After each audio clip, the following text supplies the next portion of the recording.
Bienvenidos al programa número 462 de Economía en Breve del 17 de mayo del 2026.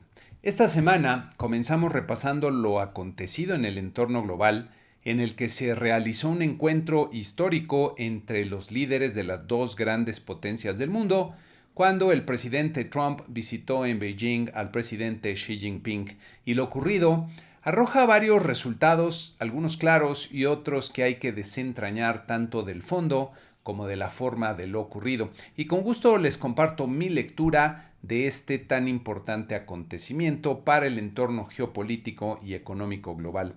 Lo primero es el momento en el que ocurre la visita de Trump, que está batallando en varios frentes, destacando la caída de su aprobación que pueden ver en esta gráfica de Real Clear Politics, que alcanza un nuevo mínimo en la parte de la aprobación y que se asocia a los impactos que su guerra contra Irán está provocando sobre la economía estadounidense, afectando negativamente a la ciudadanía, especialmente en la inflación y en sus bolsillos, que el tema de inflación es algo que comentaremos más adelante. Trump ya no sabe cómo salir del problema en el que se metió de la guerra en Irán sin evidenciar una estruendosa derrota para Estados Unidos y para él en lo personal, y uno de los objetivos que tendría la visita era pedir que China apoyara a Estados Unidos para reabrir el estrecho de Hormuz. Lo segundo es la amplia comitiva que acompañó a Trump, con muchos de los más importantes líderes de la industria, destacando personajes como Elon Musk y Tim Cook de Apple, pero sobre todo, y a petición, o diría por presión de Trump, el CEO de Nvidia, Jensen Huang, cuyos procesadores habían estado prohibidos para exportarse a China, pero ahora se autorizó la venta de cierto tipo de chips a 10 empresas chinas. Para un personaje como Trump, que dice tener siempre todas las cartas en la negociación, la forma en que acude a esta negociación luce a todas luces débil, no como el poderoso que va a exigir, sino como el que va a pedir una serie de favores que necesita desesperadamente, y Trump necesita desesperadamente triunfos que presumir ante su base. Lo segundo a mencionar es el resultado que los medios internacionales recogieron y refieren del encuentro. Usando una herramienta de inteligencia artificial para revisar medios internacionales, encontré que los siguientes fueron los 5 mensajes más frecuentes y dominantes. Número 1. Trump advirtió que no permitirá que empresas chinas instaladas en México exporten a Estados Unidos bajo los beneficios del TEMEC, y eso coloca a México en el centro del huracán entre las relaciones de Estados Unidos y China. 2. A pesar de las amenazas de aranceles del 60%, la reunión proyectó una imagen de pragmatismo que tranquilizó a los mercados, y se acordaron crear un grupo de trabajo permanente para evitar una desconexión económica súbita. La prensa destaca que Trump prefiere un acuerdo histórico de compra donde China adquiera volúmenes masivos de energía y granos que una guerra comercial total que dispare la inflación en Estados Unidos. Número 3. Taiwán quedó como una clara línea roja para China en el mensaje de Xi, mientras que Trump ha empezado a tratar el tema bajo una óptica de costos de defensa, es decir, con un enfoque transaccional que preocupa fuertemente a los sectores de seguridad nacional de Estados Unidos sobre si Trump estaría dispuesto a reducir el apoyo militar a la isla a cambio de concesiones comerciales masivas en el sector tecnológico, ya que esto pues tiene implicaciones de largo plazo sobre la seguridad para Estados Unidos. 4. Una tregua tecnológica con la que Estados Unidos busca mantener el liderazgo en chips de alta gama, permitiendo a China acceso a tecnología de generaciones anteriores, o a cambio de un compromiso de no usar la inteligencia artificial en aplicaciones militares de frontera. Esta tregua se percibe como algo, pues ya se lo podrán imaginar, muy frágil. 5. Los roles de Xi como defensor de la globalización y la estabilidad, y Trump como el negociador imprevisible que logra ganancias muy visibles, que en esta ocasión pues no las veo. En general se celebra que no hubo una ruptura más clara entre las potencias, pero no encuentro, como les decía, una victoria relevante para Trump, aunque lo más probable es que salga a anunciar pues algunos logros como la venta de mayores cantidades de grano para China.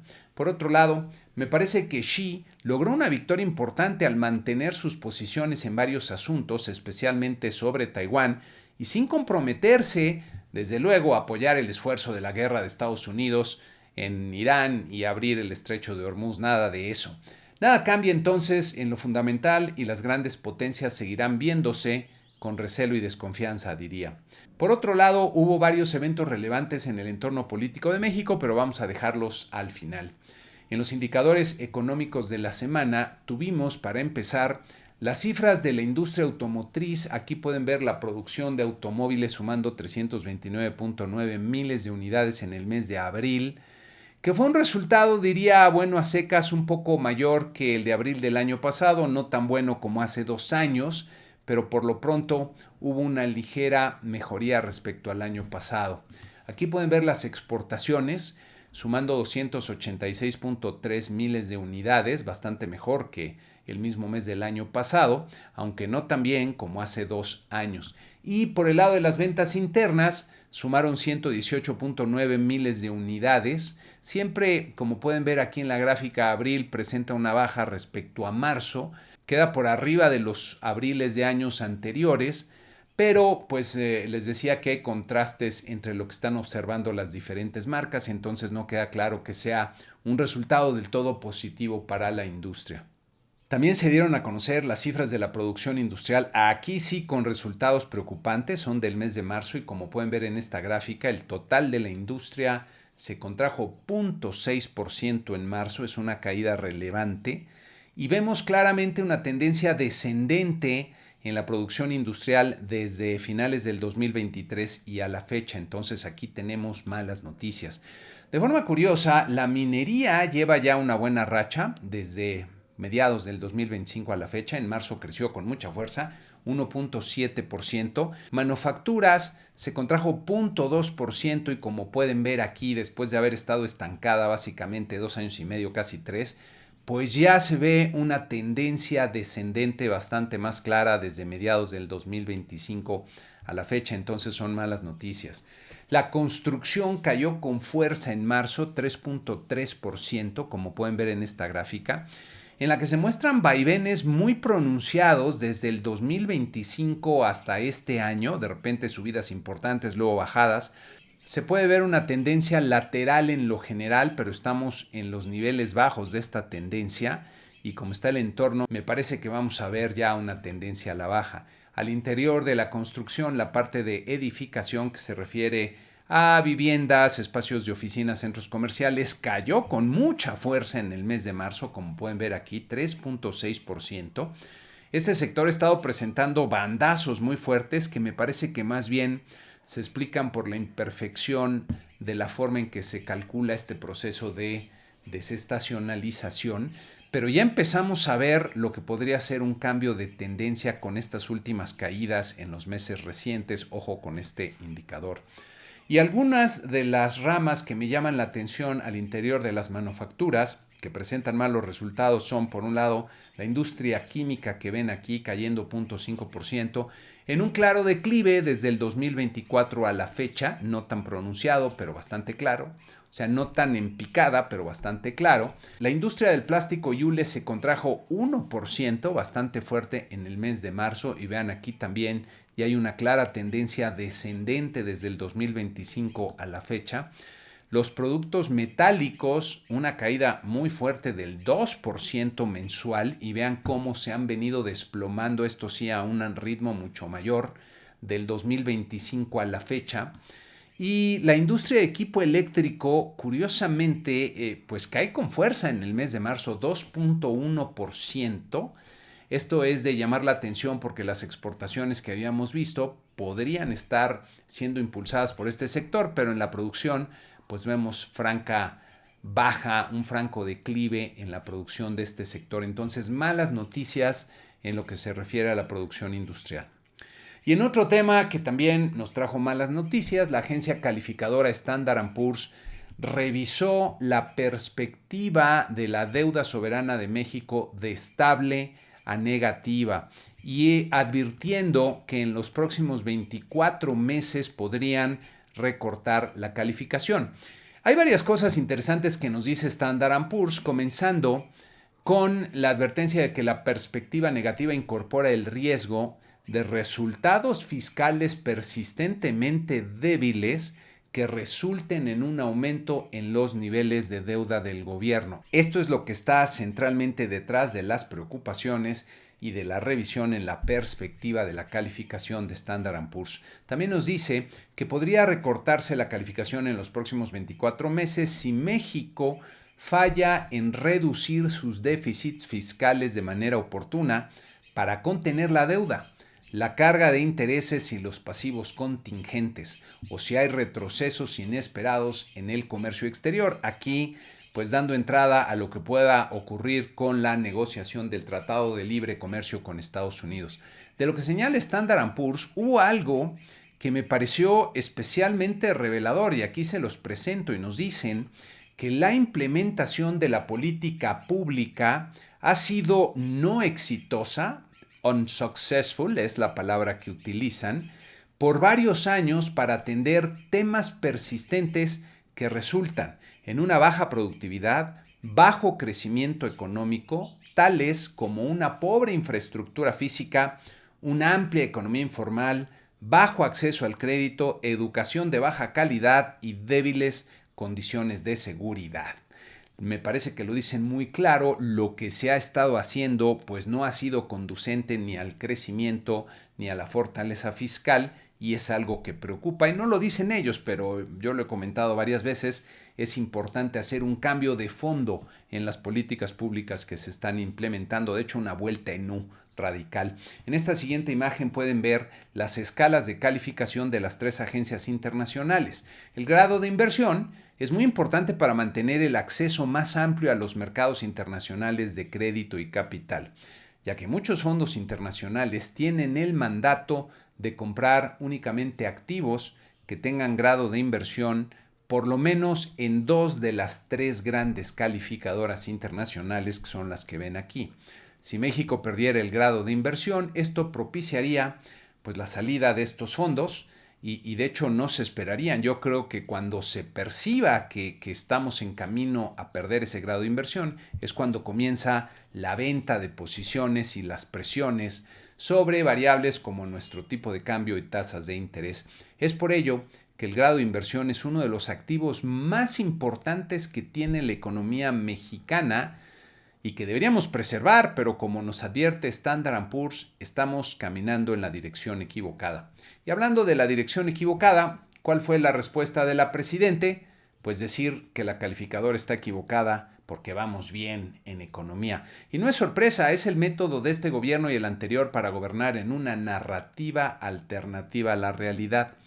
Miren, en varios de los foros que participo con muchos colegas y personas genuinamente preocupadas por tratar de aportar algo que ayude a mejorar la situación económica del país, frecuentemente surgen discusiones sobre lo que puede hacerse.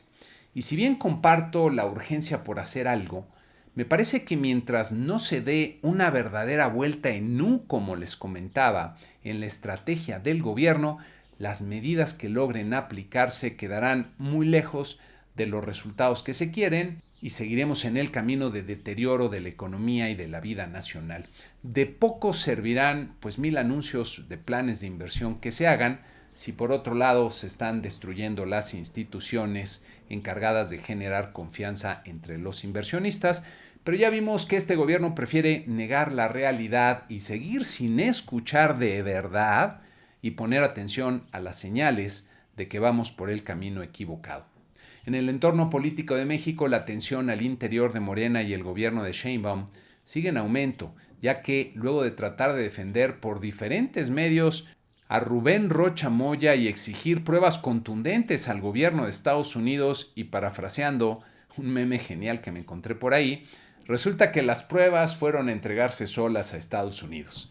De acuerdo con medios relevantes, primero fue el general Gerardo Mérida, que fuera secretario de Seguridad Pública de Sinaloa, quien cruzó a Estados Unidos y se entregó a las autoridades para cooperar con las investigaciones sobre Rocha Moya. Y luego fue Enrique Díaz Vega, que fuera secretario de Finanzas del gobierno de Rocha, quien se entregó a las autoridades estadounidenses. Y parece claro que ambos estarán aportando la información que tienen para librarse de una condena mayor o de otro tipo de repercusiones, fortaleciendo no solo el caso del Departamento de Justicia, sino también la narrativa que ha construido el gobierno de Trump de que en México el gobierno está aliado con el narco. Esta semana, el secretario de Guerra de Estados Unidos, el estridente Pete Hegseth, salió a decirle al gobierno de México que actúen contra los cárteles para que no tengan que hacerlo ellos mismos. Y ojo, porque esta es una advertencia muy clara, menudo embrollo en el que se ha metido Sheinbaum con la peor situación de la relación bilateral de México y Estados Unidos en décadas, y todo por tratar de defender lo indefendible. Por otro lado, la presidente anunció la salida del director general de Pemex, ya se había tardado, Víctor Rodríguez Padilla, a quien elogió de varias formas, incomprensibles diría, pero que durante su gestión se multiplicaron los problemas de la petrolera desde conflictos internos, caída en la producción, fuertes pérdidas de operación, accidentes y derrames. En su lugar llega Juan Carlos Carpio Fragoso, que ocupara la dirección de finanzas de Pemex y que ahora tendrá que ver cómo le hace para poner orden, lo que me parece que es imposible mientras no se cambie radicalmente la estrategia fallida que ha perseguido el morenato. Pasando a los indicadores de la semana en Estados Unidos, pues salieron datos de inflación que llamaron mucho la atención porque salieron muy mal, comenzando por la inflación general del mes de abril que pueden ver aquí, con un crecimiento de 0.64%, que si bien ya se esperaba elevado, se esperaba en 0.6%, lo usual para este mes debería ser 0.18%, como pueden ver en la gráfica, fue incluso superior a lo que se observó durante el año 2021, muy mal resultado. Si excluimos los componentes más volátiles y vemos el núcleo de la inflación en Estados Unidos, aquí también malas noticias, 0.38% en abril, el dato más alto de los últimos 3 años para un mes de abril, y si vemos lo que sería usual para este mes, que es 0.15%, pues fue más del doble. A tasa anual, la inflación general, vean cómo ha repuntado ya a un nivel de 3.8%, ahora sí que de golpe y porrazo pega este brinco. La inflación núcleo está aumentando nuevamente y ya está en 2.8%, entonces muy malas noticias, porque esto es lo que está percibiendo el ciudadano norteamericano en su bolsillo, que recordemos es el músculo más sensible. La inflación al consumidor medida de forma mensual, que es lo que pueden ver en esta gráfica de 0.64, vean cómo se ubica en la línea amarilla que usamos para extender el nivel que alcanzó, y pues está obviamente por arriba de todo lo observado antes del 2021, entonces está en un nivel claramente incompatible con las metas que busca la Reserva Federal, así como lo está también el llamado núcleo de la inflación, que pueden ver en esta siguiente gráfica, muy por arriba de lo que sería consistente. Y salen también los datos de precios al productor de la demanda final en Estados Unidos, con un crecimiento brutal de 1.38% en el mes de abril, que aquí es donde ya se están empezando a resentir los impactos de la guerra, especialmente en temas de precios de la energía. Este brinco que pega este indicador, vean, solo fue superado por algo que ocurrió en el 2022, pero es el segundo más grande que se ha observado aquí por lo menos desde el 2011. Y si vemos a tasa anual el brinco que pegan los precios al productor, pues llegan a 6%. Y hay que recordar que normalmente los precios al productor se ajustan primero y después viene el ajuste en los precios al consumidor. Entonces, muy malas noticias respecto al desempeño de la inflación, y esto debe tener especialmente preocupada la Reserva Federal. Vean en esta siguiente gráfica cómo se han disparado los precios de los combustibles. En la línea verde el diésel, mientras que la gasolina, que estaba pues en niveles cercanos o incluso por debajo de los $3 por galón a nivel nacional, pues ya se ubica en 4.45. Esto le está doliendo mucho al ciudadano estadounidense. Y miren, en el entorno global hemos venido observando este cambio que se está dando en las perspectivas de los bancos centrales, Cada vez son más los que empiezan a hablar de la necesidad de subir las tasas de interés y me parece que nos acercamos rápidamente a otro ciclo mundial de alza en tasas con las consecuencias que eso puede tener para los mercados que están, diría yo, muy distraídos con otros temas, muy esperanzados en algunas otras cosas y con valuaciones que cuando cambie la narrativa pues van a ser muy difíciles de sostener en la realidad. Y pasando a los mercados esta semana, pues hubo una caída importante en el promedio de los 10 índices que seguimos, que pueden ver en nuestra tabla, una caída de 1.3%, aunque por ahí los mercados de Estados Unidos tuvieron un comportamiento bastante lateral, como pueden ver, y hubo más bien caídas en otros mercados, el Nikkei, el Bovespa y el CAC 40 de Francia también, con caídas de más del 2 o 3%. La Bolsa Mexicana de Valores, también una baja muy fuerte de 2.7%. Aquí me parece que ya empezó a pesar el tema de la calificadora, que terminó el índice de precios y cotizaciones de la bolsa en 67.977 puntos. Y nuestro tipo de cambio se presionó sobre todo el viernes, como pueden ver aquí en esta gráfica, para cerrar en los 17.34 pesos por dólar. La semana que inicia vamos a tener bastante información en México, como pueden ver aquí en esta tabla. El martes 19 comenzamos con el indicador oportuno de la actividad económica con datos del mes de abril. Después el miércoles veremos los resultados de la encuesta Citi. Aquí yo creo que ya veremos cada vez más bajas en las perspectivas de crecimiento y el promedio de crecimiento esperado para este año bajando, mientras que el pronóstico para la inflación se ajusta al alza. El jueves 21 veremos las ventas comerciales en la mañana y posteriormente las minutas de la última decisión de política monetaria de Banco de México. Vamos a ver qué mensajes nos dan los miembros de la Junta. El viernes salen los datos de inflación de la primera quincena de mayo. Ojo con estos resultados. Usualmente en este periodo es cuando se registran bajas por las tarifas eléctricas de verano en varias ciudades del país, pero pues ha habido muchas presiones, entonces vamos a ver cómo viene la inflación. Y también sale el detalle de las cifras del PIB del primer trimestre del año. Ya se dieron a conocer las principales divisiones. Aquí viene todo el detalle y seguramente habrá alguna revisión en el dato en general. Pequeña, usualmente es así, pero ya veremos cómo estuvo la economía en este primer trimestre. Y salen también las cifras del indicador global de la actividad económica del mes de marzo, que cuando sale el PIB, pues normalmente pierde algo de relevancia. En Estados Unidos, pues básicamente lo relevante son las minutas de la decisión de política monetaria de la Reserva Federal, en donde todos los analistas estaremos buscando pistas para ver qué tan preocupados están con la inflación y qué tan cerca pudiera estar el cambio que se ve venir hacia un ciclo de alza en las tasas de interés. Y con esto terminamos este programa 462 de Economía en Breve. Muchas gracias y que tengan una excelente semana.